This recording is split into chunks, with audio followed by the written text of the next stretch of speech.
We're snorting cap rates and shooting up cash flow here at Deal Junkies.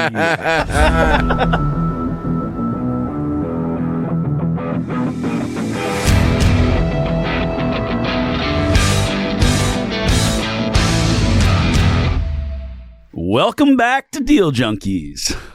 We have a special episode lined up for you today. We are so excited. Actually, this might be the worst episode we ever do. Best ever. We're too excited about it. I can't even sit still. Sorry. We've been talking about this all week long, so we're going to do a couple of things today. We're going to do our first movie review. Very first Deal Junkies movie review. What was it? Gilbert and Siskel and Ebert? Siskel and Ebert? Deal Junkies, Yeah, Siskel yeah. and Ebert? Episode 1? So when we rate a movie, is it going to be like, instead of one thumb up or one thumb down, is it going to be like a really high cap rate versus a really low cap rate? What's better? Like, so the buyers or sellers? So the lower, We'll give it a 4 cap. like the lower the score, like a 3 cap is like the best movie ever.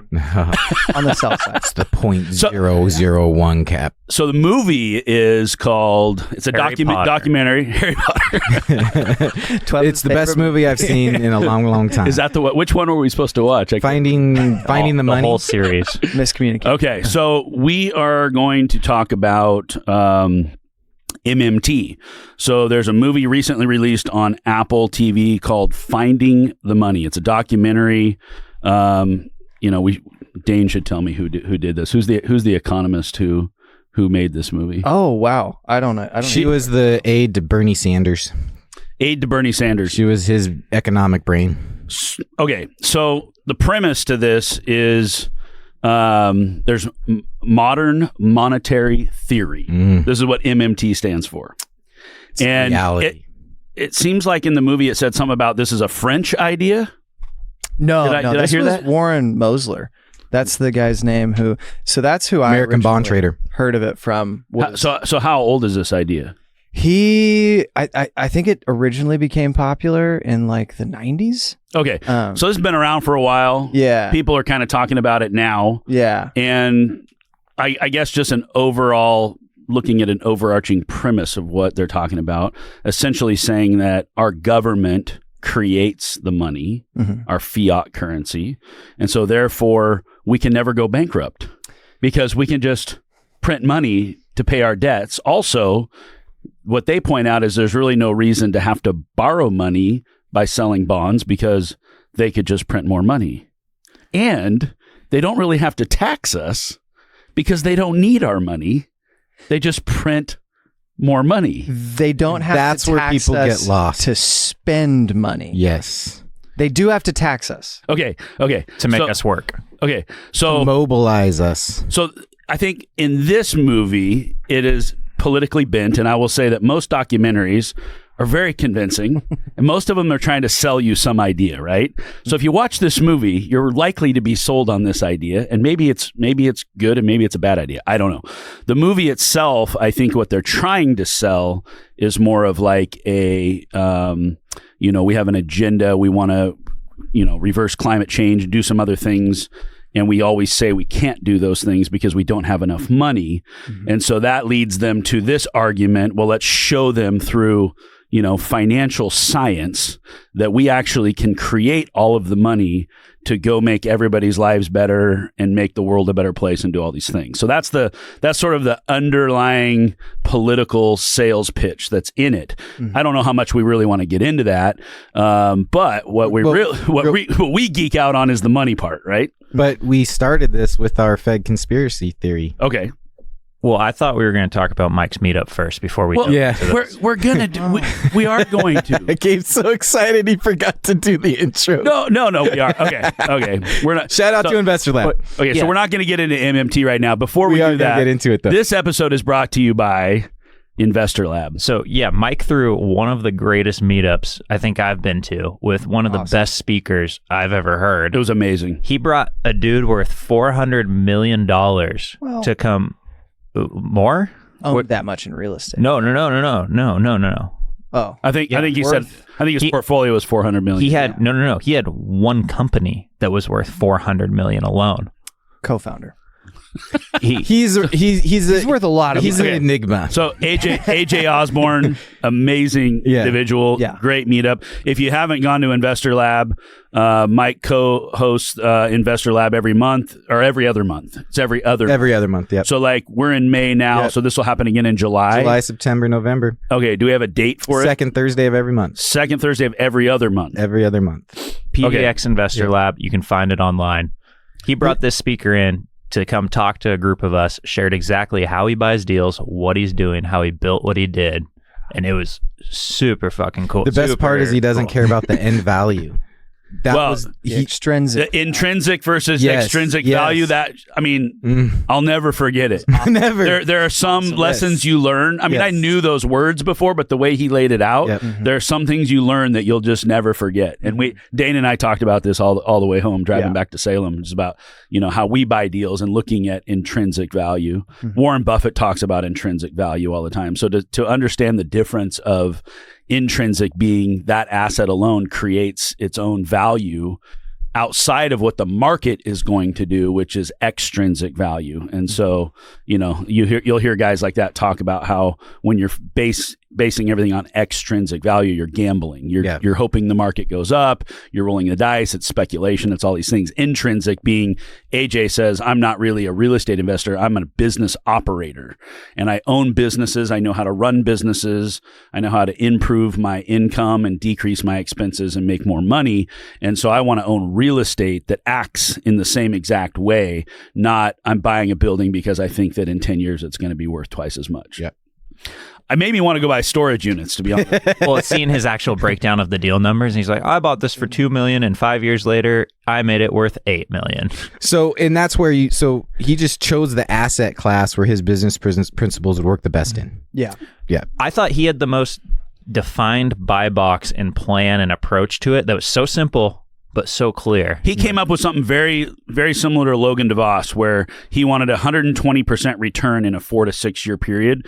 Logan does something similar with how much cash you're putting into a deal. You basically want to return your cash or double your equity in a period of time, like a 2 to 3 year time. Yeah, but I like how he defined his geographical area also so clearly, and then he picked the top 5 in those markets. So now he had this list of his exact ideal. The guy is a phenom. I mean, the way, he took it all. What I love about it is nothing was complicated. He boils it all down into easy to understand ideas, and everybody in the room sitting there going like, I could do this. And maybe you could, maybe you couldn't. But AJ Osborne, he wrote a best-selling book. He's on a podcast about self-storage. I think this guy, he said he owned the largest self-storage platform in the world or in America. Yep, his SaaS platform. I mean, the dude is just a giant. And thanks, Mike, for getting him on an airplane. And I'm so glad you guys drove up for that. Or getting him on his own airplane. Or his private jet was out of gas or something. You had to bring him in on a different airplane? No, so he flew to LA first. So he was flying commercial, but his flight got canceled. Oh. Yeah, so this is the best example of social capital. So his flight got canceled, but he made a commitment to Tyler and I. So he chartered a private jet to come yesterday. Oh, yeah, and he was in town for 12 hours. It was amazing. We got to get him on the podcast. Yeah, we will do that. Yes, got to get him on. I love him, dude. Oh, so cool. Anyway, if you're out there listening, you're interested in self-storage, or if you're just interested in listening to somebody who has a very concise business model and has thought through what they wanted to accomplish, I'd recommend anything AJ does, his podcast, his book, it's a very high recommendation after listening to him speak for 40 minutes. No, he could be a terrible guy for all you know. You thought it was 40 minutes. That was a 2.5 hour presentation. Oh, really? Yeah. Oh, I got home after 11 last night. We got kicked out of there. We shut the place down. Time flies when you're having fun. Yeah. It was amazing. And everyone was paying attention. Oh, locked. Yeah. Locked in. Yeah. Well, nobody got up and left. Yeah. I mean, it was a little bit smaller room than normal, but I think that was good. It was like the vibe is cool. Investor Lab is cool. Trevor's kind of copying your thing and doing it in Salem. Now we've got the SRE down in Salem. So if you guys are listening and you're trying to learn more about real estate, these meetups are huge, super valuable to be around other like-minded people. Gabe's a believer. You converted him. Yeah, I love Trevor converted him. And you know what I'll say? It's like the most fun I have. It is. Honestly. It is. Yeah. It's like it's like going to a party. It's like you're around other people that are like you. You can have conversations. You learn new ideas. It's just super energizing. So I love it. The vibe matters. His website is selfstorageincome.com, I believe. I will verify Okay. and put that in Okay, let's in set a the goal bio. right now. We are going to buy a self-storage facility in this year. Okay. I had a new Can broker. we do it? We're doing that? Should we? Yeah. Should we buy one? I don't know if we should do that. Gabe's Let's the call CEO. AJ. Well, Gabe's let's the find a deal and CEO. call We'll report AJ. back How next would we week know? and Okay. with you Okay. guys. All right. I love this. it. I love it. So I had an agent join our brokerage yesterday. She was there last night. She's going to go after. Oh, first Deal Junkies fan. Yes, Jamie. So shout out to Jamie. She's going to love this. She walked up and asked me if we could record more episodes because she binge listened Yes. to every episode. She texts me. She's like, I'm so mad I ran out of episodes. That's awesome. We're famous now. We have one. We have one fan. It's literally her and all the VAs we pay to get us higher listeners. No, I think we've got more listeners. Yeah. So Thank we, you for we conspired to buy up all the self-storage in Central in Hermiston. Watch out, Chris Burdick. We're coming after. We just started acquiring all of Hermiston. Yeah. Started Yeah. with 5 We can units. see- we're doing a deal. We have 5 units. Matter when, not if. That's like 20% of the inventory there, right? We're going to have a race with Mike. First one to buy a storage unit. Yes. In yes. Hermiston? Yes. So the first person to get the deal gets a 5% equity bump, ownership bump. We partner on the deal. Just the finder gets a Oh, bump. the finder gets a bump. That's the bonus of the race. That's the competition. All right, I'm going to let Mike find it then, and then own part of the deal. Sounds great to Gotta be me. a no Wait a money second. down Did deal, though. I just turned myself into a 5% workhorse? Yep. Damn. You're a broker now. Yeah, shit. that's Oh. Look at Oh, do you want a fee too? the you want to make a NAR fee on is this? subconsciously ruling my brain. Okay. Can I give a shout out to Logan DeVos? Sure. He owes me a new pair of shoes. Why'd you guys go for a really long walk together? No, so going back to Paul, I'm going to steal his word. There's a magic behind Paul everything. Curley? Yeah. Oh, I'm he's stealing his magic. word magic. I'm using this in every conversation I have this year. So do you remember the question I asked at your meetup the first week of May in Salem? No idea. How do you learn about economics? Okay, so then I started getting into that a little bit, which was led into monetary theory. And then I posted one of my stupid things on Facebook, which was any economic prediction pre-2008 is essentially worthless because it lacks one principle. Why? The answer is monetary theory. And then that day, Logan emailed us, Gabe and I, this movie. So all this kind of came together. And so the first time I watched this movie, I got really upset. Finding the money. Finding That's the money. movie. Yeah. So I got upset. And then when I was watching it the second time, I loved it. You got upset? It's like the missing link. Because the way she frames it, she's so flippant, and I didn't watch it to the end. There is a checks and balance, and that has to be understood. Because you're arguing with her in the first Yes. 2/3 of the movie, Yes. going like, "Nope, it won't work. Nope, it won't work." And Not then you that it won't work, that she's not explaining the checks and balances. Okay, so back up. Dane, I want you to take over. Okay, so let me finish the story.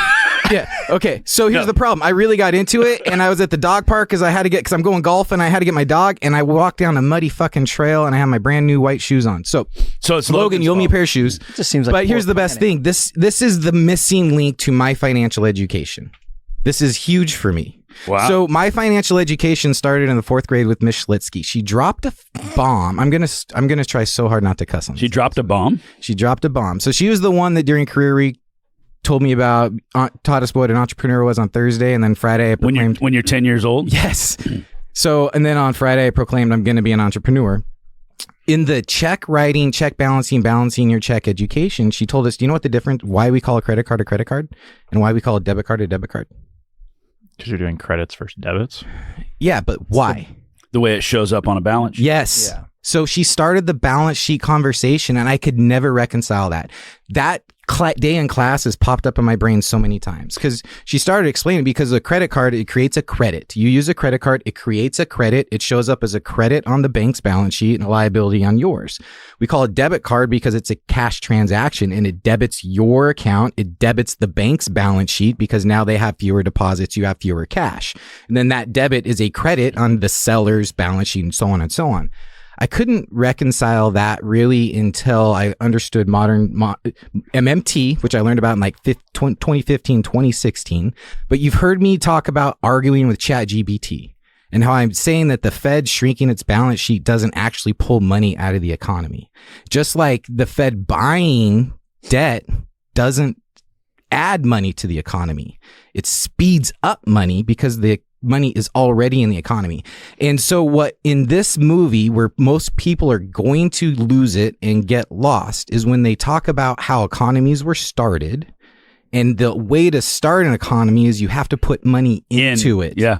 As And then- as a debt. Yes, Right? So exactly. is the government is that a debit or is that a credit to the Oh, don't fucking confuse me. So, and then we have to tax it, right? And so then we have to, so it's a way of mobilizing. it's one or the other. So that's where people get stuck because we can't reconcile, well, that's history versus, well, here's where we are now, and we lose this context. And that's what they don't do well in the theory. But it now makes sense to me when I understand how the balance sheets work. So think of it this way. I have this analogy that I think I want to use really, it's super helpful. So first off, politicians need us to think that the government is broke. And so what that does is it creates us thinking like a household with a profit and loss statement, right? And that's one of the comments they make in the movie is you shouldn't think about the government and money creation as a household. Right. Because a household can't create money. Exactly. They can only earn money. And that's the distinction.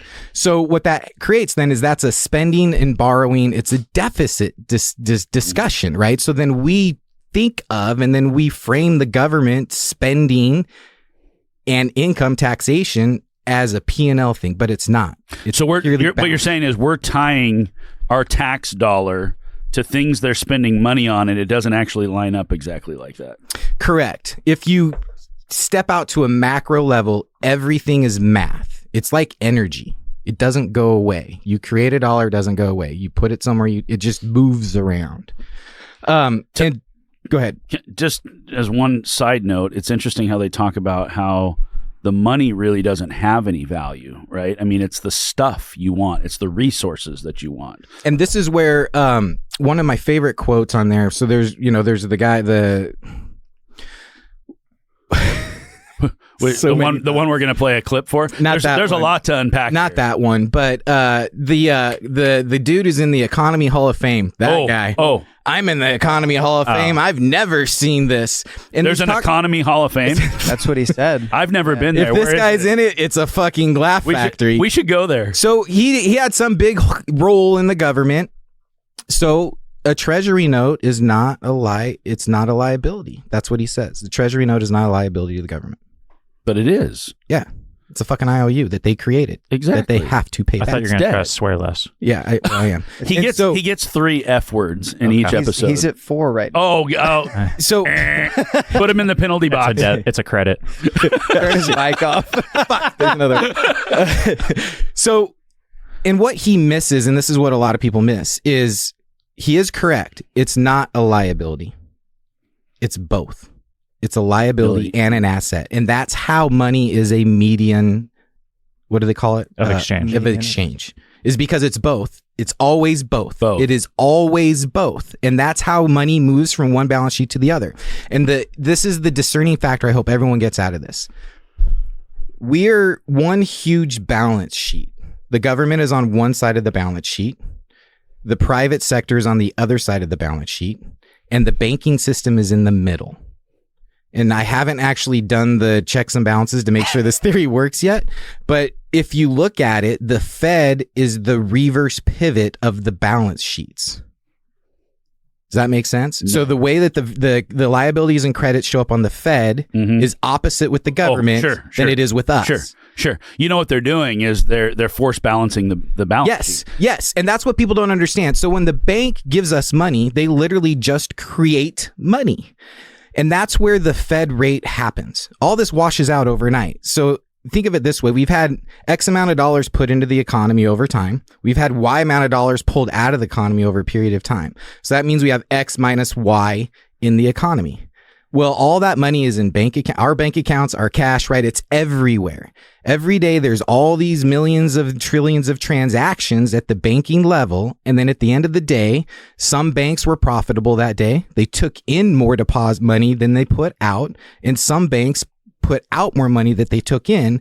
And that's where the overnight borrowing rate is. That's the Fed rate to level everything out every single day. But there's sort of there's layers here. Absolutely. Right? Because you've got the government with their fiscal policies that tells the Fed when to print or when to pull back. But then on the banking level, you have a whole nother level of money creation really through the vehicle of debt Yes. through the fractional banking system, right? So this is where I want to stop you because I want our listeners to kind of hear what MMT is, and I think Dane can give us the best definition of what is modern monetary theory. I was going to say they've got to be so confused right now. Well, because we're confused. Yeah. So we're hoping somebody knows what they're doing. You're confused. At the really, Mike's not. We're gonna wait. I know everything now. Just wait. We'll get you confused. At the really simple level, which is what we have to break it down to, because it was insanely confusing to me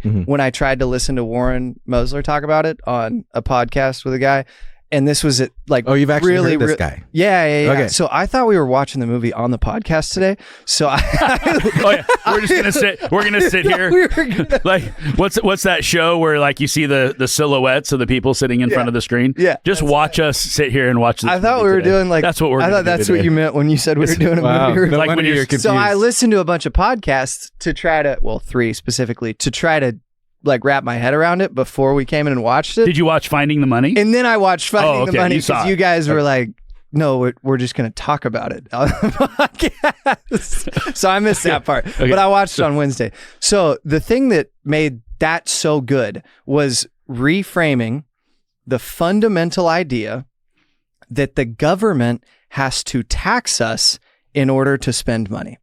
So our whole lives, all that we've thought is that the only way that the government can spend money, they have to increase their revenue. They have to have, somehow they get more money by taxing us. And MMT says, no, that's the complete opposite framework. They say when they tax you, they take your tax dollar and they burn it. Yes. And why wouldn't they?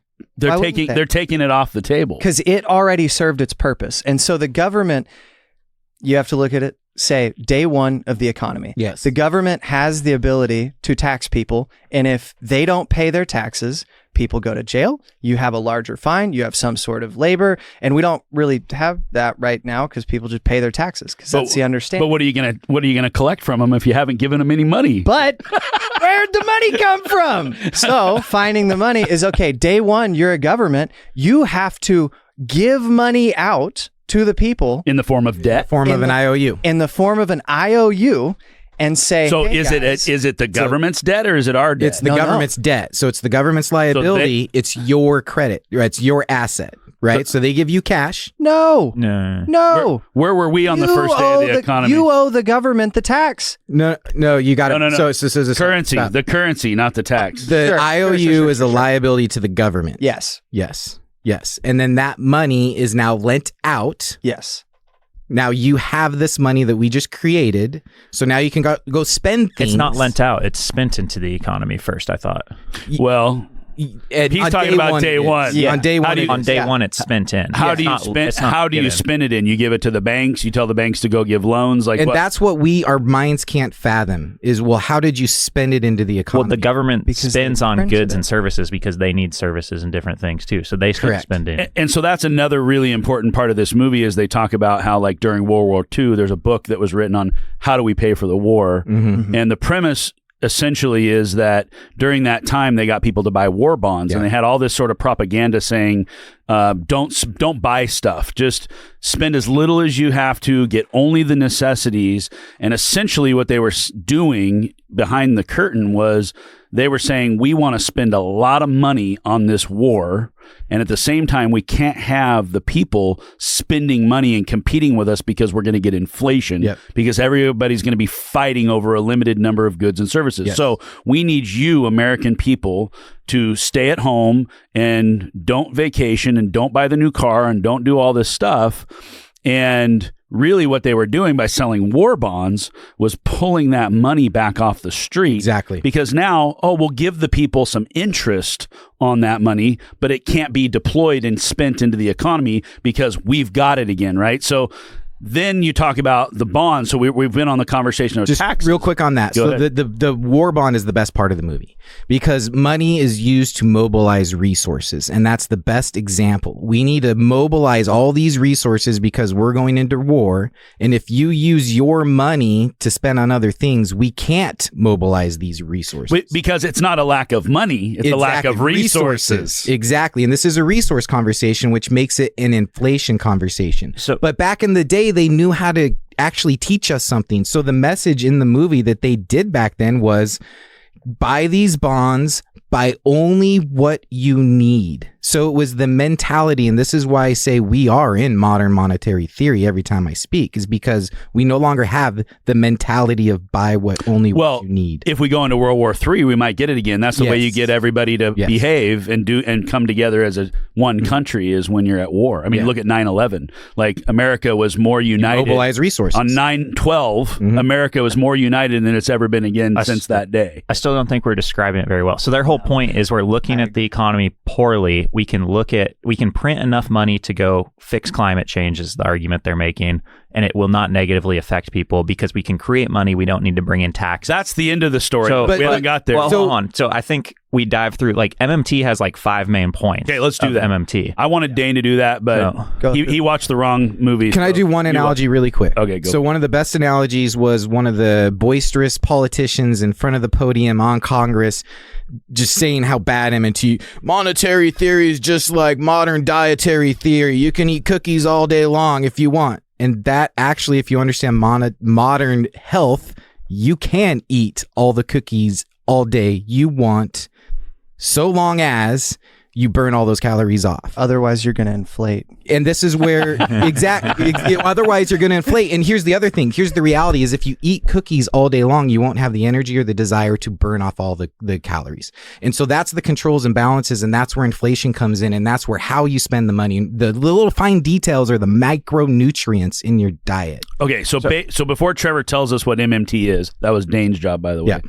That was my. You can You chime were in. diving into the points of it, but maybe you can chime in. Okay, go ahead. Tell us. I'm so excited to get into this. So the high level of this movie is everyone is thinking about the economy wrong. MMT describes how the economy actually works and how money actually works.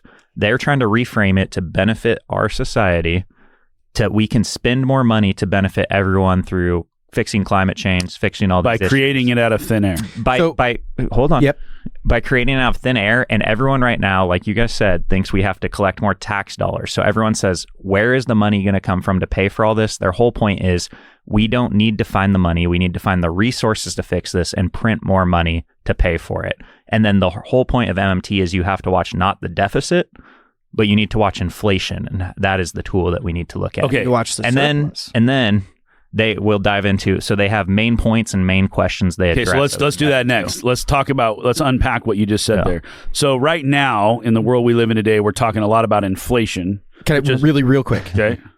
It's not a theory, and this is the other part of the movie. It's not a theory. It's a description of reality of how it works. It's a lens. It is a lens. Well, a guy said that in the movie. He said it's not really a theory. Like, this is how it works. Now, I will say I did a little reading on MMT, and like of the 5 main points, the first 4 points agree with normal macroeconomics. It's really only the 5th point that a sovereign society or nation or government cannot go bankrupt if they print their own fiat currency. Like, the whole idea of we can never run out of money because we are the ones who print the money.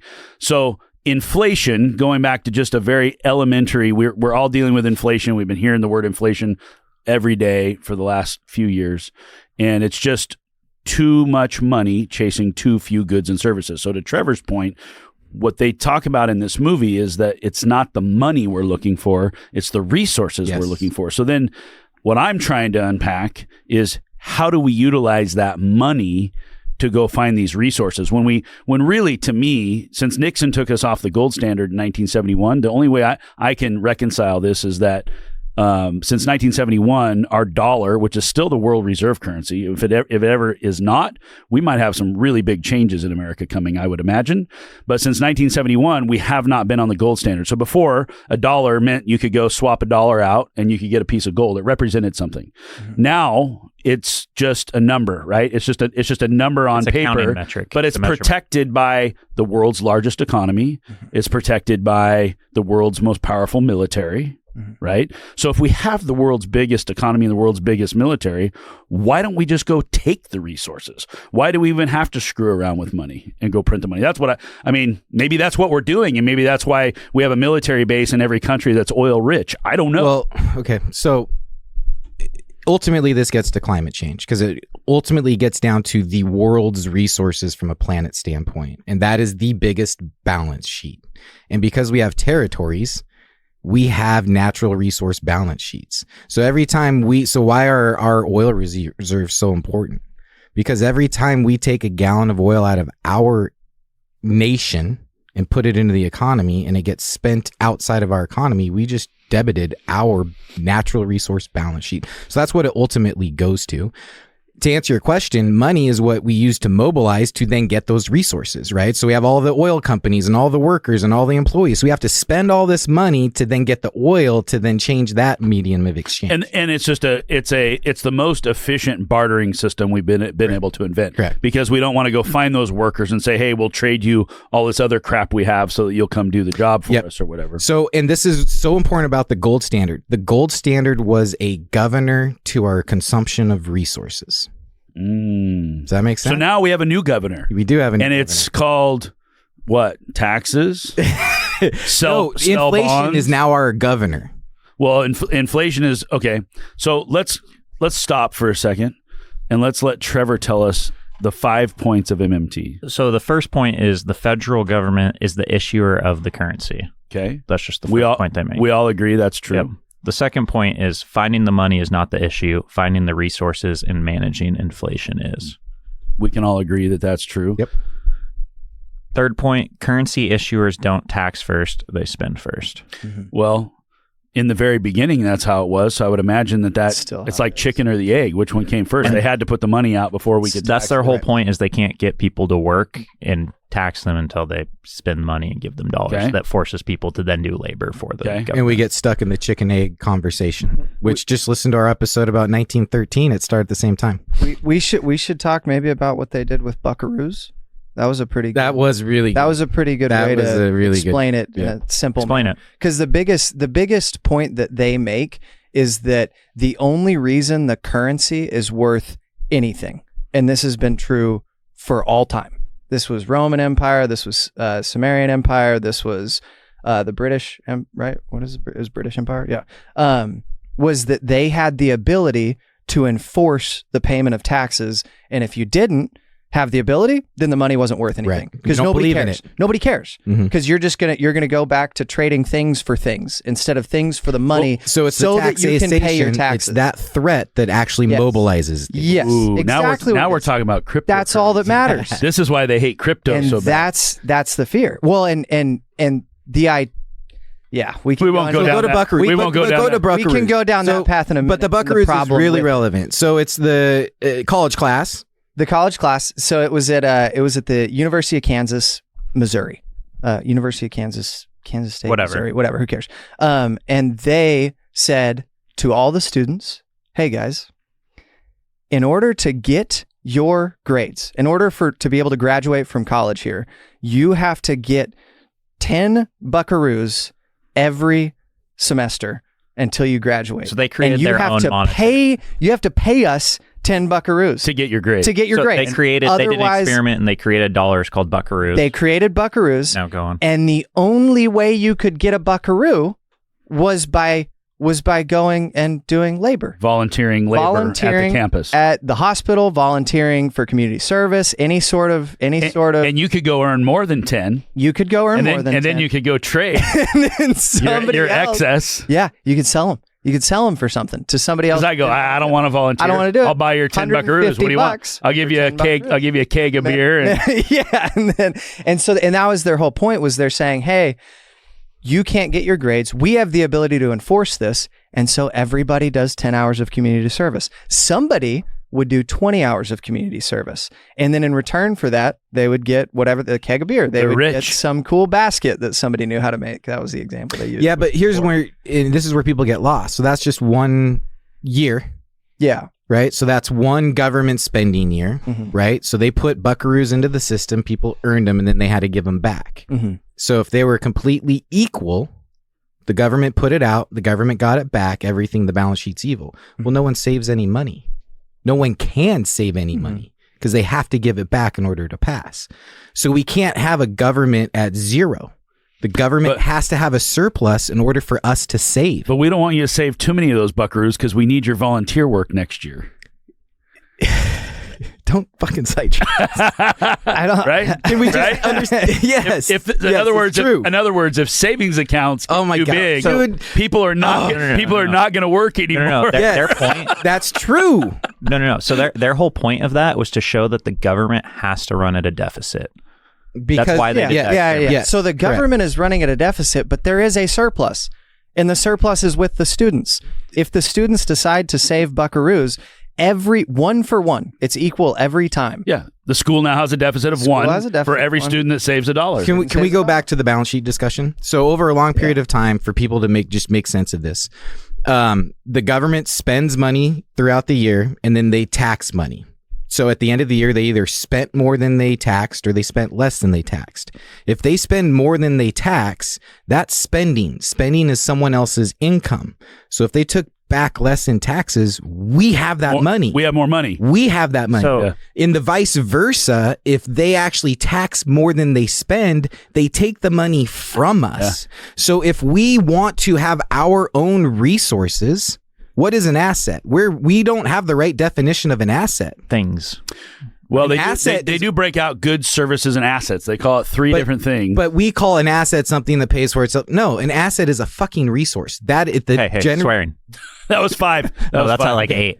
But 8. But so we can't have assets if the government doesn't have a deficit.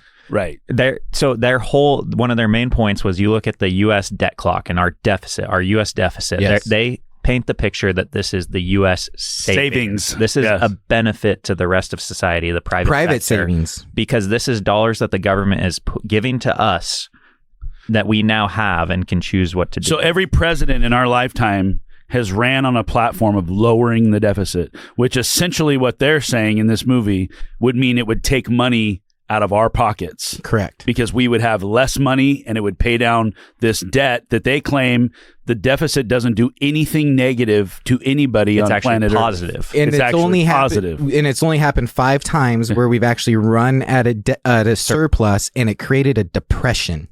Not a recession, a depression. Because it takes money from us and it demobilizes us and it takes our desire to do something. Philosophical question. Yeah. Why are they programming us then to think in terms that the deficit is negative and that we need to vote for a president that's going to lower our deficit? Politicians have to make us believe we are poor or else they can't argue over shit. I don't think that politicians know. They don't know. I don't. No, they are a puppet to argue over things, and the only thing they argue over boils down to money. And if we aren't poor, we can't argue over money. So this is like keep the man. This is like the man keeping me down or whatever. This is probably when we should play that video. Okay. Well, so I had a question because I thought we could run at a surplus because we interact with other countries. So I didn't understand. So there's another layer that we haven't talked about. Global layer, and we'll get into trade deficit. There's still more points on your. And that's where you were talking about. You own your own debt. There's only one country that can benefit from this, and it's us. Because we are the world currency. We own our own debt for the most part now in our own currency. So other countries cannot manipulate our P&L statement, our mindset, our imports and exports because we control everything with our currency. So, yeah, that's kind of interesting. They made a really good point with Donald Trump, how he's like, we're at a trade deficit with China. It's a really bad thing. We're importing, we're making less goods and services than they are, and we're paying them more. And their point in the movie was, this is great. Awesome. We're giving them these US dollars worth nothing. And they're giving us their labor, all their stuff, services. And then we buy back we use bonds and trade bonds with them, and then we give bonds. We take the money that we take the fake money. We buy stuff that actually has value. Yes. They ship it to us. Yes. We give them this fake money, and then we go, hey, by the way, why don't you give us all that money back. And we'll send you an interest payment every month, and then we'll print money fast enough, and then we have all the money back again. I mean, to me, okay, this is a mind blower for me. I'm like, wait a second. I'm so glad you guys saw all this. Wait a second. Is that? I mean, I don't know if that's really how it all works. It is. It But is. that's how it really all works. Like, Yes. Pretty why, cool. why would China be dumb enough to do that? I mean, so I guess why are we so focused? They're not dumb enough. There's no other way to do it. So that's just because we're the U.S. Yes. So like in other countries, they create their own fiat currency, No, but they don't need have. our demand. I think the biggest point was the capitalist economy. That's what I got out of Yeah. it. Oh, I it is. love Yeah. capitalism. That's all I got out of it. So you look at, and they didn't talk about it in this. They talked about it in one of the podcasts that I listened to. But you look at these countries that have super high tax rates. So like Sweden, Denmark, Norway. They have like 60% of all your income, even at the lowest levels, gets taxed back. Socialist. And so they never run really at a deficit. They're really close to zero at all times. And so there's no way for the economy itself to grow, and there's no incentive to. Right? Well, also those are very rich countries. They're very, very rich countries. And they create their own revenue outside of, like they have, like when Mike's talking about the balance sheet of resources, like they're just naturally rich, has nothing to do with the numbers on their balance sheet. And they don't have much population, which is why they're very few people and lots of oil. So right? relatively, they're rich per person. Yes. But they're not innovating.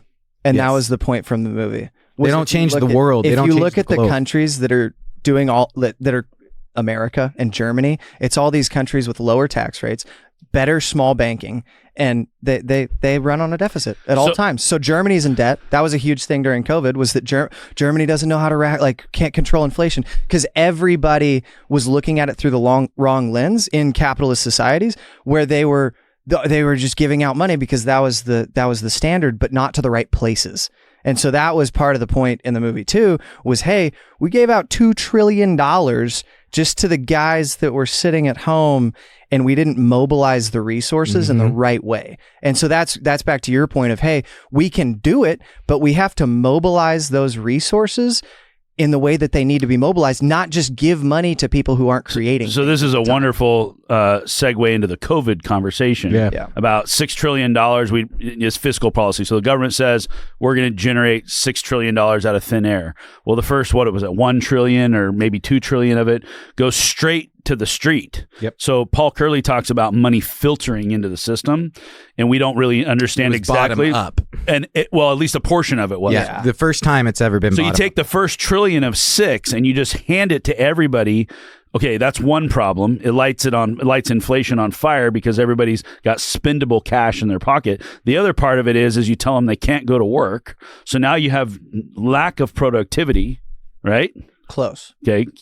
It is right. Correct. Yeah. Well, so it wasn't the first trillion.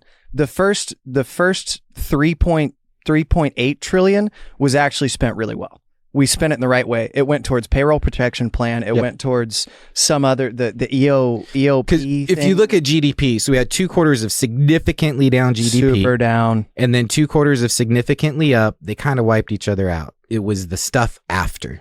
That was the 1.9 that went straight to the bottom that you're talking about, but it was at the end. Okay, so the elementary conversation here is that when you're printing this money, apparently we can do that to infinity. You have to have goods and services to balance that out. Yes. You have to have productivity, or you create inflation. So they create the Fed, and it's what's really interesting to me is that like we've talked about a few podcasts ago, is the Fed really only has 2 mandates. They're supposed to keep inflation down, and they're supposed to keep unemployment at a certain level, right? Maximum employment. And so you want maximum employment. But the problem with full maximum employment is it creates inflation. Yes. So you get into an economy like we have right now, and we've had inflation running too hot, which it hasn't done for 20 years. And now you get this unemployment. So now when we get a job print that says unemployment is going up, the markets flourish. Everything takes off and everybody goes, oh, thank God it's going to be okay. Like, and I go, wait a second.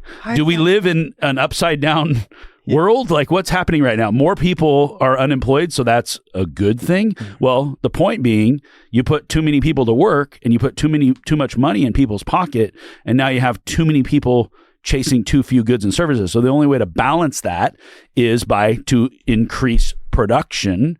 And to Dane's point, the only way you're going to increase production is through innovation. Or you right? tax more and pull money out of the economy. Well, and that's so both by selling bonds or by taxing. Increase production that way? No, because it's a supply and demand. So how you conflate inflation. Yeah. Okay. So we talk about interest rate. It's funny, interest rates haven't even gotten brought up. Like that's really one of the two levers that Mike talks about all the time is they can raise interest rates and that'll sort of artificially pump the brakes on the economy. But really the way that their balance sheet works and the way that they're letting mortgage-backed securities or whatever roll off or onto their balance sheet really has a more direct effect on what's happening in the economy. And Correct? that's what makes the main character of this movie dumb. She's way smarter than all us. She's super fucking smart, but she's dumb enough. Dan. But she's dumb enough to say, sorry, Mom. She's dumb enough to say all the Fed can do is raise or lower interest rates, which is the dumbest statement in the movie. Yeah, they don't even mention. So the entire did they mention quantitative tightening or quantitative? I don't know, but the entire concept of this movie, They did? So it's all around debt monetization. Stephanie Kelton is the person you're making fun So of. the whole premise of this is around monetizing debt. I thought she was smart. She's a very smart woman. No, but she said the dumbest thing in there. Okay. Which was all they can do is increase or lower interest rates. The entire premise is this is all based on debt and the monetization of debt, which is what the Fed does by buying and selling. How did they affect, because your point is they affect employment. How do they affect, what's the lever they pull to affect employment? Like what's your money in and out of the economy? So versus just interest rate? Speed of money. So the Fed controls the speed of money more than they do anything. So if they slow the speed of money, there's less investment into businesses, less hiring. Yes. By and changing the way interest rates? The way they slow down money is by letting their balance sheet run off and by increasing interest rates. Which they've been doing. Which they've been doing. Yeah. And the balance sheet is way more important than the interest rates. And so when you have this whole concept essentially being pushed by this one lady who doesn't recognize the fact that the power drill exists and she only talks about the IKEA tool is super frustrating. And that's where, and then we have I'm not following what you're saying. That's from Mike's presentation. No, I know. I'm following that part. But you're saying they have another tool that she did not talk about other than interest rate. What is the tool? That is the buying and selling bonds. And they can, okay. So the monetization of debt. So they can buy and sell debt, right? Okay. And so this is you've heard me say I argue with ChatGPT about them reducing their balance sheet doesn't actually pull money out of the economy. Just like them buying bonds doesn't actually pull money out of the economy. And this is what the movie taught me. This is what my disconnect was, why I could never get past ChatGPT. It's because you had 3.5 and not version 4. Yeah. Well, the Fed isn't creating money. The Fed is buying debt. The government is creating the money by creating the debt, and the Fed buys it. What the Fed does is it buys the debt from an investor that already holds the debt. And so when that debt is supposed to mature in 10 years and the Fed buys it in year 2, now that money gets reinvested 8 years earlier. So all the Fed does is speed up money and slow it down. It doesn't It's manipulation. Correct. It doesn't actually add to the economy and pull out of the economy. And what was the statement she made that you disagree with? She just didn't recognize the fact that activity exists. That bonds are bought and sold. She didn't even fucking say it. Warren, the guy who the father of modern monetary theory, he does. He does. So this is, but again, I'm not saying she's dumb. I'm saying this is where you did say this that, is though. probably. Take it back. Yeah, no, I said she said the dumbest. Take it back, Mike. No, I said she made the dumbest statement in the movie, which is fact. She said that all the Fed can do is raise and lower interest rates. It's probably an editing issue, is what it is. But she said it. I heard her say she said it, and it's not true. Okay. And that's the checks and balances that when you look at all this, that people that support monetary theory and just say, we can spend and we'll never go broke. Well, no, it's not true, because the checks and balances are the Fed buying your debt. And if inflation is too high, they will no longer buy your debt. And if they can't buy your debt, then we can't, right? So that's the checks and balances. That is the checks and balances, is the Fed. So what debt are they buying? Our debt. Like the government's debt. What kind of debt is it? Like what? Well, the treasury notes. So they have different forms of debt. So that's where the yield curve comes from, right? They need short-term debt. They need long-term debt. So they're buying it back. They're issuing them buying it back early to affect the timeline. Okay. Correct. When money's in the economy. Still doesn't answer the question of if you can print your own money. So wait. You're talking about speeding up and slowing down money. I think we keep going through the points. Okay, go to the point. So the next point 4 they had was taxes drive a demand for a currency. Taxes drive demand? Yes. Mm-hmm. Well, that was Dane's point earlier. Yep. The buckaroo. You have to be, if you can't enforce taxes, the currency has no value. Nobody cares. If there's not taxes, currency. Yep. Mm-hmm. And then their fifth and final point, I think they only had 5 points. I might have missed some, but then they make there's questions. 5, yeah. Money is an IOU. Mm-hmm. Yeah. And I think it is. we agreed on that. Who owes who? So we're all saying... Who owes who? Mm-hmm. So that is a good question. Who owes who? When you have $1, Yeah. I think we owe... No, the government owes us. How do they? What do they owe you? What do they owe When us? you have $1, what do they owe you? I mean, I'm sorry. No, the government owes who they gave the IOU to What do they owe you? to pay you back. No. Pay you back what? That's Interest no. in principal. I think we should play the soundbite. You should.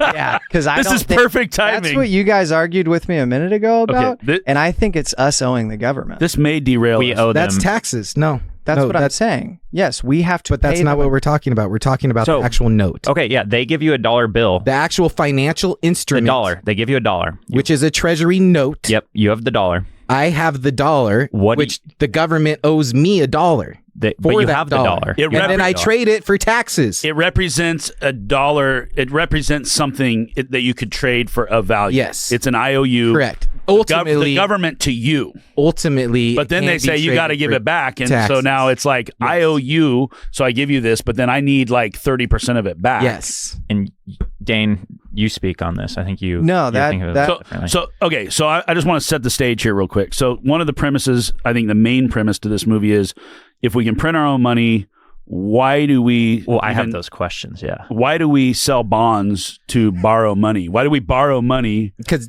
I mean, Let's have Joe Biden. okay, so we didn't get into my analogy I really wanted to get into. no, save it. Write it down. Write it down. We're going to play a soundbite. So the question you're asking so they have main questions in this movie too after making those points. So it's why do we borrow our own currency if we can print unlimited dollars? Okay, and we borrow money through bonds. We sell bonds. And the answer is because we can't print unlimited dollars. That's not true. It's very fucking. We can print Hey, unlimited dollars. Stop swearing. We can't print unlimited dollars without causing inflation. I told you we were getting off the rails with this one. That's the whole point. We can. We just can't do it without causing to inflation. drill this down to our audience, the government is us, real estate operators that buy appreciation assets in non-cash flowing. Does that make sense? Markets. I know that you're 30 minutes early on that. We'll get back to that. Yeah. Play the sound. Okay, guys. Will you all mute everybody's mic for a minute? You're good. Just hold it up. No one talk. No, I'm just saying that so you guys don't interrupt me. No, we won't. Okay, We're gonna really messed up if we try to mute our mics. So if you're listening to this and you're confused, we're all equally confused. No, I'm not. Mike's not. Mike has a full grasp on this based on when he just said, yes, the government owes you money. No, we owe the government money. Yes, I owe the government money. No, the government owes me money. The government it's an owes us IOU to money, me, we but it's just an have to give IOU it to back. them. Yeah. Yeah, Mike's got No, this we under don't control. have an IOU. We have a tax code. We're gonna come back to that. different. We're gonna come back to that. Mute Mike. We don't. He's got a full grasp. You guys on are this. going to start getting the bear out of me. Okay, so guys, tell me who this guy's name is. It was supposed to say it on This the is Jared Bernstein. And- this is the chief economist for Joe Biden. chief economic advisor to Joe Biden. Yep. This was when he was in the Obama regime. He worked underneath Biden. I don't know. that's I don't know why right. Biden needed this guy, but let's listen to what he has to say. His name is Jared Bernstein. Yes. This. I think this movie is a horror movie because this part scares me. Like, I don't know that you have to watch any of this, but go to like 9 minutes into this movie and listen to this. Hold it right against the mic. When you Okay, play it. I'm going to do what Trevor tells me to do. Government can't go bankrupt because we can print our own money. It obviously begs the question, why exactly are we borrowing in a currency that we print ourselves? I'm waiting for someone to stand up and say, why do we borrow our own currency in the first place? Like you said, they print the dollar. So why does the government even borrow? Well,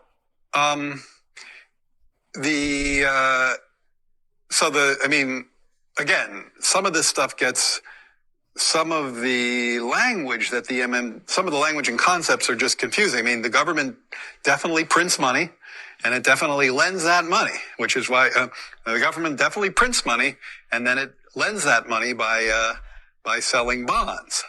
Is that what they do? They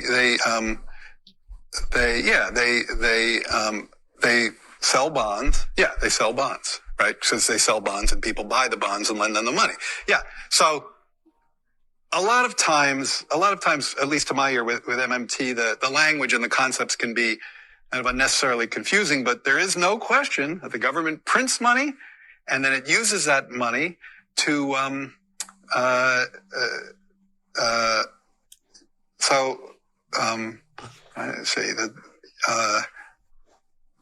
they print money and they use that money to they sell bonds, they borrow.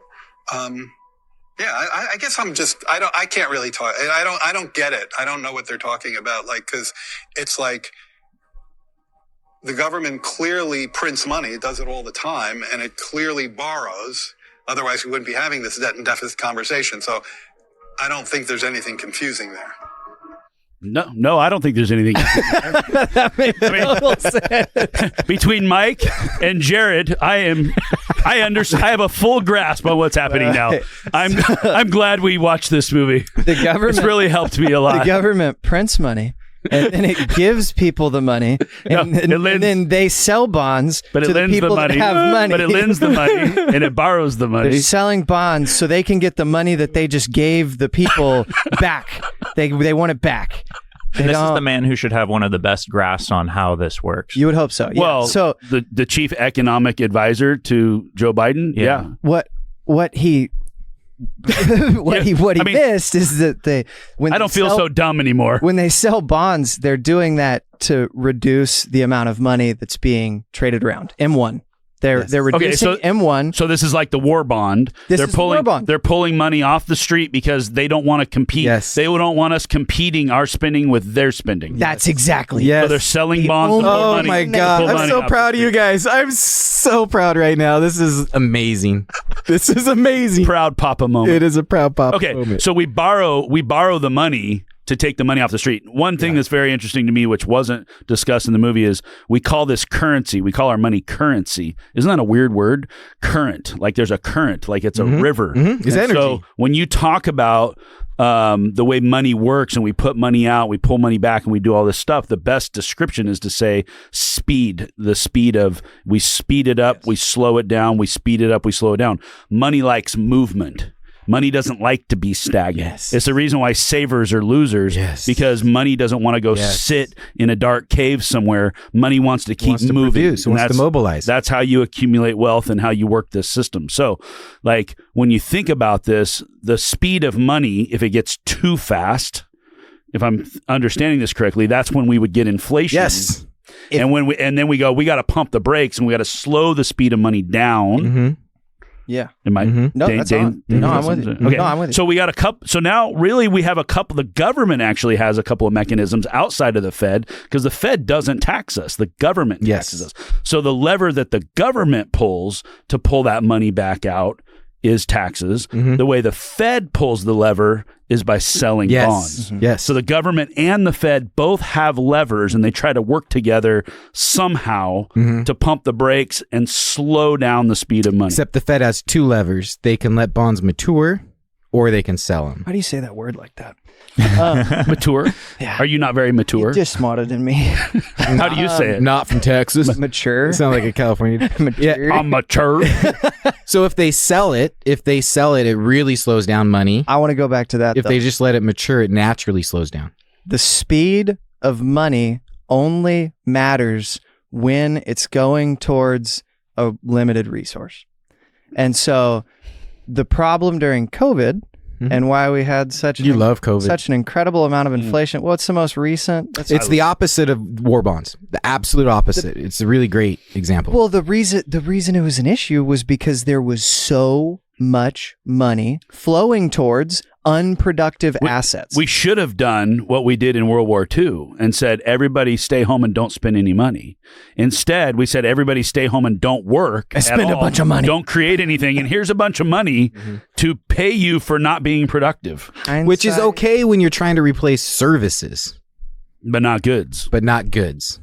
And then assets too. So goods and assets went way too expensive because we were trying to replace services and we went beyond that. I mean, things got crazy. There were too many people fighting for the same goods and assets. And there weren't enough people creating. People are paying. So the speed of money is fine as long as everybody is being productive. People are paying $50,000 over asking price for a house, $20,000 over asking price for a car. People are fighting over watches and things online. I mean, everybody was buying everything. It was crazy. So awesome. It was awesome. Do you want to talk about the car market? Oh, does that loop in here? Oh, fuck yeah. Hey, again. Used cars are worth more than new cars. Is that what you're No. The labor disputes in the car market, I think that's great for them, the new car market. Oh, because it limits supply? Yeah, because it's just like the real estate market where the lack of inventory, the lack of production has saved the new car dealers. Okay.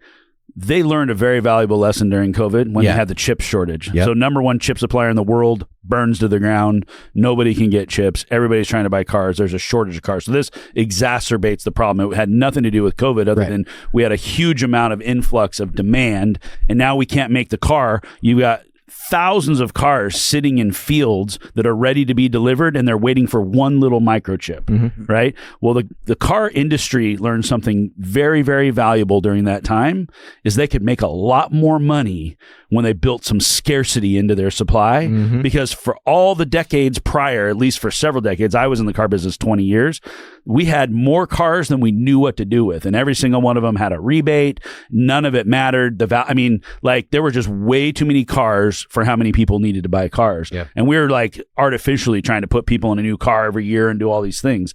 Then they learned, okay, there's less supply, there's more demand, they can raise the price. Now today, the price of a new car, I mean, it wasn't that long ago, you can get a nice new car for like 20 grand. I looked the other day, like new cars, like 50. I looked at a Prius of all things. I love Priuses, by the way. Trevor drives a Prius. New Prius. Guess how much a new Prius is? $100,000. No, good one. Trevor always does that to me. He's just so mean. I looked at a nice Prius. It was a really good looking one. By 30 grand? I think because I wanted to look for you because you said when you become, I don't know what, you make 10 million, you're going to buy a new Prius. Is that what you said? Something like that. So I think it was $43,000 for a Prius. Leather seats? 40.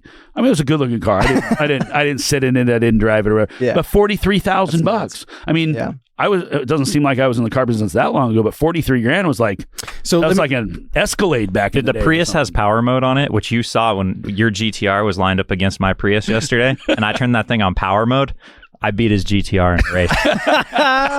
There were For how long? It's all electric for the first, He didn't know we were 2 racing feet. to start. Yeah. And then I pulled ahead, and then he just kind of went. Clarify too, there were two problems.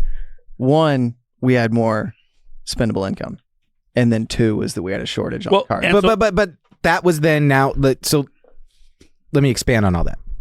So I was golfing with a friend recently. He owns a Grand Cherokee, and he bought one in like 2019. And I've been looking at vehicles, SUVs, electrics, all these things. And so he told me what he had. I was like, so what? I was like, $70,000 rig? He's like, no, 30.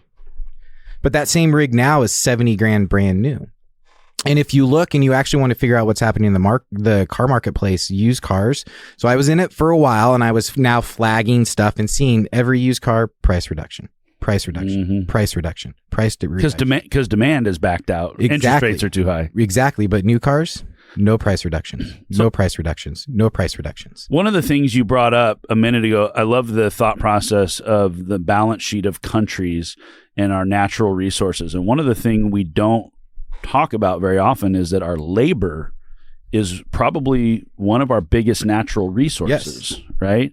And so goods or services, manufacturing or service-related industries, when you're talking about how are we going to go create an army and build missiles or do whatever it is that we're trying to do, or how do we go build a road or a bridge or get everybody to drive electric cars or whatever it is that we're trying to accomplish for the better good of everybody, one of the key factors is when you mobilize resources, what you're really saying is you need to mobilize people. Mm-hmm. And you got to go find timber and steel and uranium or whatever else we need to build all this crap, right? But it's still, I would say, It's people to get to it. it's people to get to it. Yeah. Right? And so this is why the Fed's mandate says you get these two things to follow: keep inflation low and keep employment at full employment. We want to keep employment at full employment. And they're purposefully at odds with each other. Yeah, because when the unemployment rate goes down, the interest rate has to go up to offset it because more people have more money to spend and they're fighting over the same goods and services.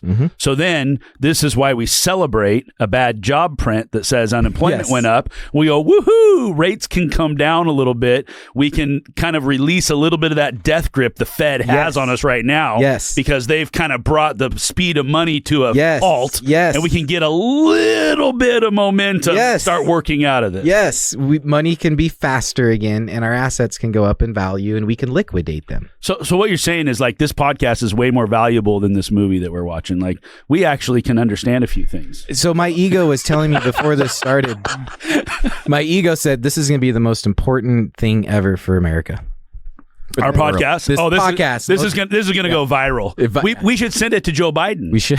We're probably everything. Jordan Epstein. We could become the economic advisors. What's the guy's name? Jared Bernstein. That was a different guy. It wasn't Epstein. Yeah. It was Bernstein. Shouldn't make it. We don't know what we're talking about. Don't listen to us. Okay. No, wait. There was more points, and I want to go back to what Mike was saying because we didn't solve this. So, when a dollar is issued, who owes who what? Yeah. And So the what do they owe? IOU, the promissory note, the beneficiary is who it goes to. So they're giving government gives Mike $1. Yes, I'm the beneficiary of that. You owe them. You're saying though. Nope. No, They owe you. They owe me. What do they owe you? whatever that note represents. It used to be a piece of gold. It's $1 US. Correct. It's now just $1 US. But they gave you. So It's a unit of. they owe you $1, but they gave you. Do you have any $1. money in your pocket? Pull it out. I have Read what it I have a said. check. So That doesn't work. Do you have so any money in and your this is pocket? this Nobody is an even important uses- part. So this is the important part that Dane keeps speeding past, I'm which not. is I'm trying to talk my about IOU back to the government is the tax code. It's not a promissory note. It's not a financial instrument. It is not an asset. Okay, I'm holding one in my hand. It's a treasury note. Dane only carries hundreds. I'm glad this isn't rolled up into a straw. He's a deal junkie. He's snorting cap rates and shooting up cash flow. We're not going to snort any cap rates with this $100 bill. My grandma I don't know where it's gave me been. that for my Okay, it says that. First off, this is just a piece of paper with some. It's kind of cool though. It's got like actually a lot I of don't- cotton. It's got like this weird holographic stripe on it, and it says at the top Federal Reserve Note. Mm-hmm. This is $100, the United States of America. This note is legal tender for all debits, public and private. Mm-hmm. It's a note. It's legal tender for all debts. Sorry. So this is essentially a eyesight's- promissory note Debt, that you are correct. you hold and you are the It's beneficiary. legal of. tender for all debts. That piece of paper correlates to a loan that has been given and a debt that is owed. And then so that goes to creating dollars. A debt is created, Yes. and they give you. So in the And movie, yeah. one thing we haven't said is they said money doesn't exist without debt. Correct. Money is debt, Correct. which is why we try to buy real estate because that's where we can Yes. get the most debt. Which is why the best analogy, and this is why we talk about printing money. The closest thing to the government is us. What does the government owe me? when they give you the $1 and you go and trade that back in, yeah, what do you get? The This is a IOU tax isn't credit. to you. This the is IO a tax credit. The IOU is not to you. The IOU is to the economy. It is out there in the economy, and then the tax code brings it back in. So that correlates to a liability on the balance sheet. The tax code does not correlate to a financial instrument. That's why it's one of the mechanisms of pulling money back in. But when he trades this back in, what does he get in return? You can't trade it back in. You can go use it in the economy. So it's US just a liability they put out. He can save it. He can spend it. That's he can just the pay piece his taxes with it. That's the median of exchange. It represents something on a balance sheet that now we can use. So if it's on the balance sheet, we can't trade things, but now we can physically trade. If we're thinking of this like a note, because this is the whole point, it's an IOU. If you gave him, well, I guess this is a promissory note, but a promissory note on debt instead, like you trade that back in, you get your dollars back plus interest or whatever else, or a car or whatever it is. When he trades this note back in, what is he is the beneficiary. What is the benefit he gets when he trades it back in? So think of when it. he claims his note. So his note only go to prison. Your note only goes to 2 places, 3 places if you save it. It either goes to a seller, which is now another credit, and it's just reverberating through the economy, or it goes to the government in the form of taxes, and it comes out of the economy. That's exact. Yes. Yes. We're just trading notes. Yes. Oh, I love trading notes. It's my favorite thing. That's actually, oh my God. I love note trading. Yes, that's all it is. Our economy is just trading notes, and those notes just represent transactions. Those notes allow us to have transactions. So go back. You made a comment about how we're the closest representation of what the government does. And one of the reasons that we are is because of the tax code. And we've read the tax code, or at least somebody's read it and told us about it. And it says the government wants people to own buildings, and so they offer us benefits that other people don't get. And this is probably the main reason why you want to buy real estate, is because it is a tax shelter. Like there's 1,500 pages or whatever. It helps you in the tax code. Yeah, it's the only way. It's a way to save. I was told the first 5 or 10 pages tell you how to pay taxes, and the rest of it tells you how to avoid paying taxes, which is own buildings, basically what it says. So, and again, we talk about asset of financially, brings in income. No, you now own a resource that allows you to keep more money than you give back to the government. Now, if you do it right, that resource also pays you, as well as gives you control over that potential resource. We're trading the note for something that gives us more notes. Yes. Okay. So to answer, you can put it in a bank, and the bank can create 10 more of them. We're gonna dive into that. So how do you answer the question, why do we borrow our own currency if we can print unlimited dollars? You say because we can't print unlimited dollars is your answer. Yes. Why can't we? We can only print as much money as there's demand to buy that money. Because you cause inflation. And Correct. Much. So you can still print unlimited. You can print unlimited money. But you can't print unlimited money without causing inflation. So that is the answer then. No, it's not. Because yes, it is. You're not recognizing the component in the middle, which is an entity called the Fed. The Fed is determining what the inflation is. The Fed is determining what the... The Fed hasn't always existed. The Fed doesn't exist in other countries. There's a central bank, sure, and they control interest rates. They don't. They are a major player in the bond market. They are the bond market, essentially. So they don't control interest rates? No, that's how they control it. And that's what I'm saying is if we... You like arguing. No, you're just... Okay. You're just a kid. Slap him, Mike. If our He's government... not mature yet. Okay, the $1 trillion coin.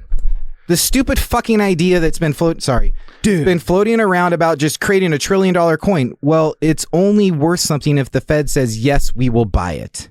And if the Fed says, no, we won't buy it, it's not worth anything. Hey, you can't silence disperse your phone? You just keep dinging. I don't agree with that.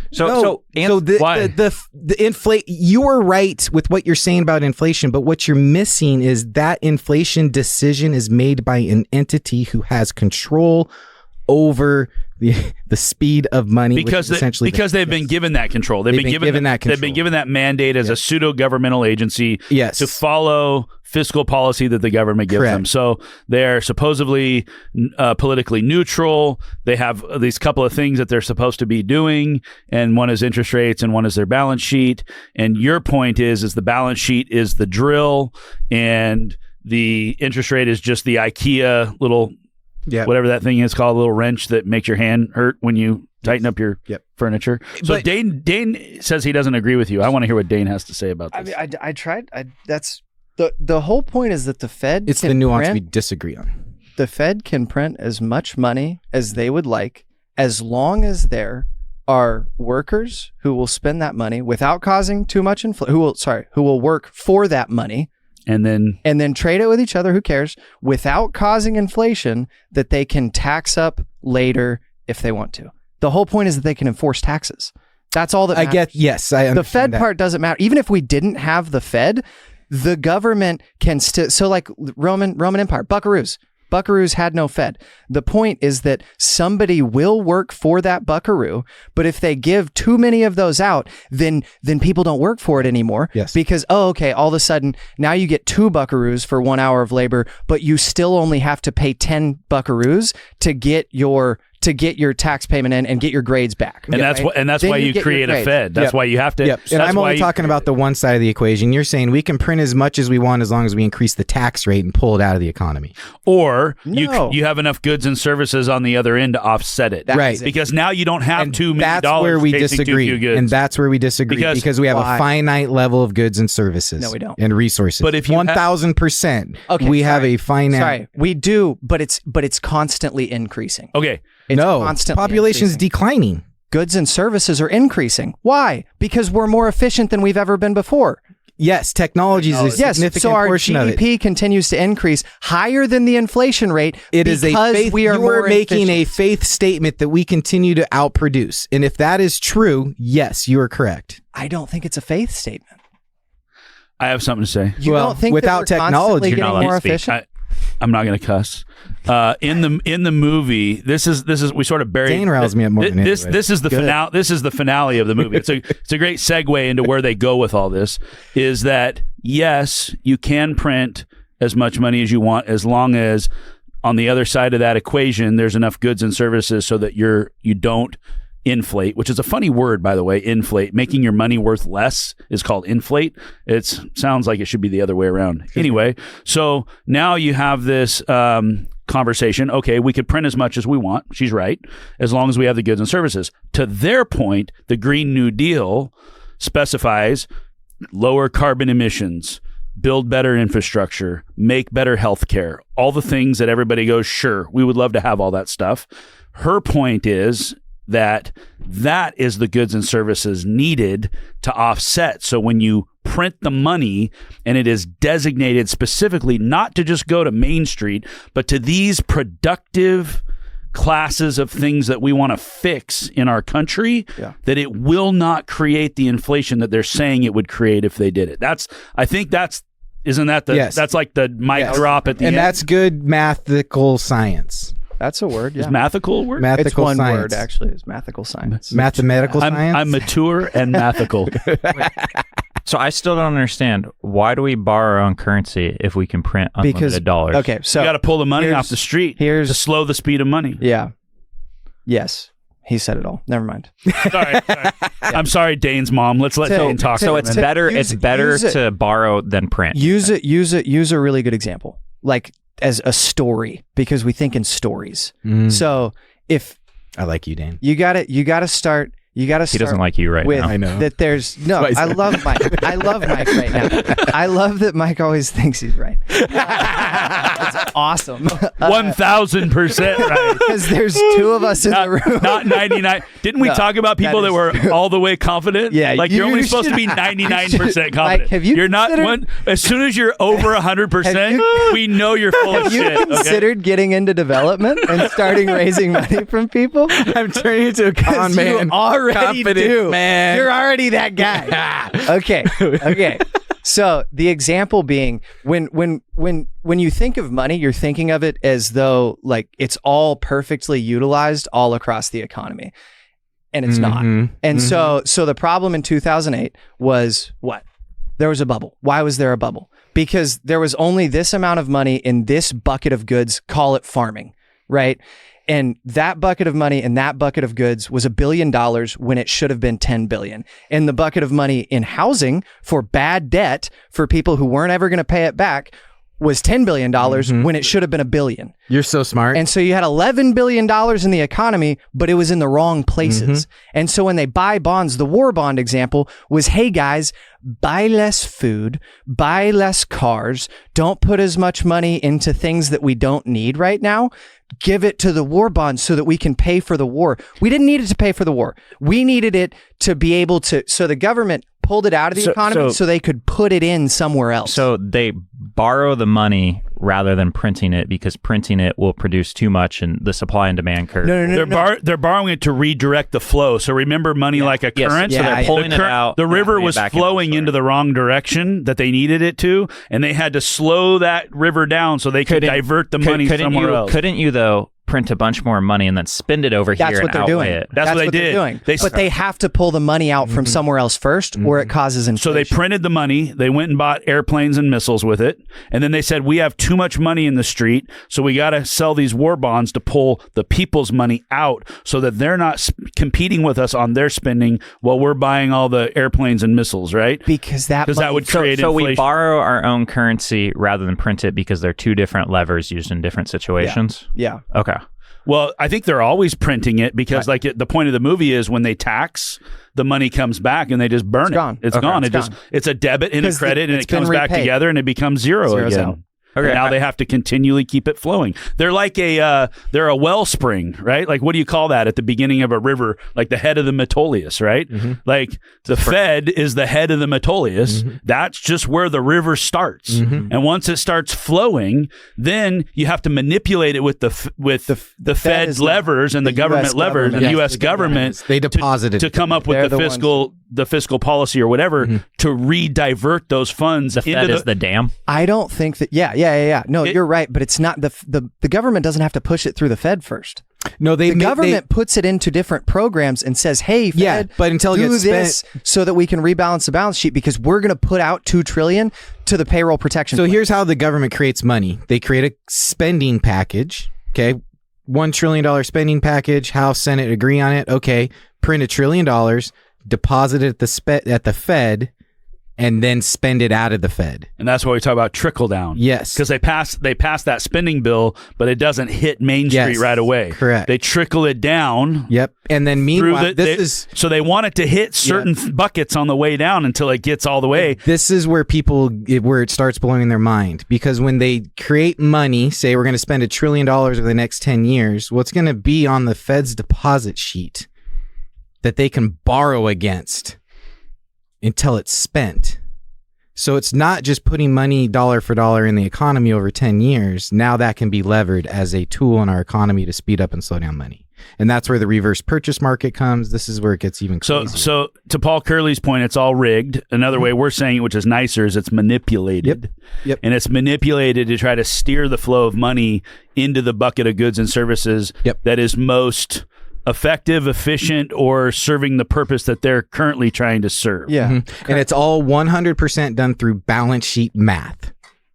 Mathematical. Yes. And you have to have the Fed, mathematical science. Yeah. That's not mathical. It's mathical. And it doesn't work if you don't have the Fed and the banks underneath them in the middle. So the banks and the Fed have the same type of balance sheets that then reverse the opposite side for the private and the government. Couple more points that we want to hit. So another main question they had is, why do we pay taxes? Well, I think we answered that, right? Okay. I think this might be the same as the last question, but if the government can create money, why is it in debt? Well, it's in debt to the people. It's in debt to the it's because, and their point is you have to have a deficit to create money. You don't have to have one, but if you don't, there's not as much money in the system. They're allowing money to continually flow through the system. They show a deficit. And so we look at the debt clock and everybody goes, oh my God, that freaks me out, because they're thinking about their own checkbook and they're thinking, man, if I had, 28 trillion or 38 trillion or whatever the number is, it's some crazy number. The point of the movie is the deficit itself has no bearing on anybody or anything. And to Mike's point, it's all about the levers that the Fed and the government pull to speed up and slow down money to continue to meet the ends. I mean, like, we talk about saddling future generations with all of this debt. My question is who in the heck do we owe the money to? And if we to consumers, to Americans, to savers, right? In our economy, that's where the money is. Yes, but they already have it. We have a surplus. They already have it. We have a surplus. The people have the money. It's in our pockets. Correct. Yes. The government has a deficit. So this is saying we've been lied to. and that Yes. the deficit is not a bad thing, Right. because if ever our future generation has to get that deficit to zero, they're going to live a much worse lifestyle than we're living right now. So bad. Which is why, and again, I'm not a proponent for monetary theory. It's a description of the reality of what we are in. So, to his point, Who's him? to Gabe's point, we're in a $34 trillion deficit as a government. Which is great because we've created In the- $34 trillion in the of wealth for the public- private. That's the point. What? Say it again. We have $34 trillion of debt at the government level, which means we've created $34 trillion of wealth at the private level. So if we were going to try to balance that out right now, Yep. today, People You'd would have to go pull for it. 34 Yeah. trillion out of the economy. Yep. who has to pay who? How does it zero out today? Fucking Civil War. No. I mean, But if you were just to say in theory, hey guys, Let's do it. we gotta pull We gotta- all the money back out. Mhm. How do you do it? goes from the rich back to the government. Goes from everybody back to the government. Mhm. Yeah. You yes, owe correct. them that in taxes. Well, anyone who has net worth goes back to the government. Well, yeah. So doesn't Yeah. I have a question? Okay, that wasn't the point. I have a question. So they're saying that for the point of the movie is the deficit is positive for us. That's our dollars. Yeah. What if all these dollars are being spent to other countries? Isn't that positive for other countries? So the rather than 34 us? trillion Positive of for us. private wealth is not just Americans. It's Americans, it's American corporations, it's foreigners, and it's foreign corporations and foreign So governments. isn't that bad if they're spending dollars into other countries? There's another thing you guys aren't talking about here is the government. Our government is supposed to be us. It's for the people, by the people. Like, this government is not supposed to be us, and then there's a government. No, and it's The working. government is supposed to be us. Yeah. And And we're it's killing it. working. So We live in the Look at the greatest fucking car time you drive. that has ever been to live. There's never been a better time to Yes. okay, so the I think this is just another misconception is that we look at this like we're on a different team. live. Yeah. Yes. Yeah. Right? Like they're taking this from me or giving this to me because they're the powers to be and they make the control and they're, you know, sure, there's warmongers and power mongers and there's bad people and there's corruption and all those things. But the system is designed, it's supposed to be designed for the people. Yeah. And it is for the people that understand it right. Well, no, it's for everybody. Well, it is for everybody. it is for everybody, but not everybody understands how to play a rigged system. I mean, or a manipulated system, or whatever we're calling it. We know that they have these levers, and we understand why we want to own real estate, and so we have these crazy discussions. And at the end of it, we always get to the same thing: like, who cares? Just go buy deals. But it's interesting to have the conversation to understand, like, what the heck is money anyway? But right? Dave's correct. Even if you don't know how to use the system, you have a much better life than your grandma, grandpa, great grandma, grandpa. because of this system. Because of the system. Have you ever driven down an interstate? I have. Yeah, last night we did. It's insane. Trevor beat me. We have his Prius. interstates that go across the entire country at every level of every little parallel has an interstate that goes across the entire country. And this is where Did we get all that from printing we money? pay Yes. for that. And this is where I hate Yes. when people say government spending is not productivity. Because a significant portion of government spending is productivity. There's just a lot of waste in there. It's just not as efficient Yes. productivity. It's the least So wait, efficient way. Can it not be wasted because now you're giving it to someone who overcharged maybe for their service, but then they go spend it elsewhere and then it Exactly, right? Exactly. Okay. So it's inflationary because of lack of efficiency. Well, and don't forget, if we were in charge of where the money flowed, we may have a little bucket sitting somewhere with our name on it that we wanted to make sure that a little more money flowed into our bucket, right? Yep. We live in an efficient market. So one more point of the movie, which you guys will love, is Don't. What? Tell that to the low-income Oh. housing peeps. banks create money through making a loan. So they made the point that banks create money. It's fractional banking. Yeah. Well, no, it's not fractional reserve. No, they do create. So think of it this way. Well, so they create a credit, right? And then it just gets reconciled. So every bank, and I went into this, every bank everywhere is making credits and debits and all that stuff, and it gets reconciled overnight. And that's where the Fed interest rate comes involved. It's the overnight lending. Overnight lending. So this is the whole Richard Warner money creation versus fractional reserve banking and the argument of fractional reserve banking theory versus banks. Dane? Yeah. What are you? Let's give a please let me, because I figured it out, and it's I'm so 100% right. No, because I Do it in like I 30 seconds because I have to pee. Really simple. Really simple. Okay. All right. You have a baker and a construction worker, right? this construction worker can build bakeries. Okay. The construction worker has $1 million in the bank. Okay. The construction worker gets called by this baker and she says, hey, I want to build a bakery, but I don't have any money. The construction worker has $1 million of deposits in this bank. The baker goes to that bank and says, I need $1 million to build my bakery. Okay. She gets a loan for $1 million and then she pays the construction worker $1 million to build a bakery. He has to pay it out and it goes to, some of it goes towards materials and then he gets a margin on some of it. And he puts $500,000 back into the bank, back into the same bank. Yep.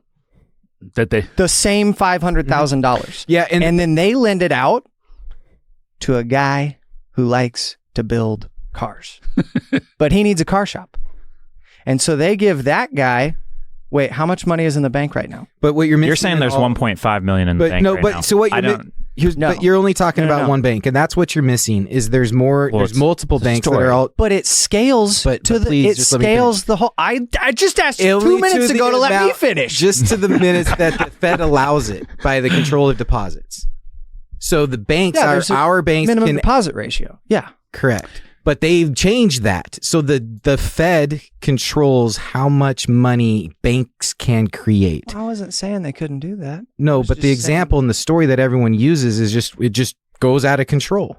And no, I don't. The same money, he puts the money in, they're able to lend off of that money. The same money he gets goes back in. Is lent and to now your $1 million turns into 1.5 and it's the same money is what you're talking about. But you can't. You're trying to You imagine. can only keep going if the Fed lets them keep going based on their deposit It's not an 100% deposit ratio. The point being is that the same. I agree. Yeah, but they changed the amount. We're not arguing. I know, but okay, this is a good time to rein it in. This is important for people to understand. We can't just keep going. We'll have another conversation about this. We'll have an episode just about what you're talking about, fractional banking and money creation. Well, I think we are missing a big point. They're making the point that banks are creating money through making a loan, not the central.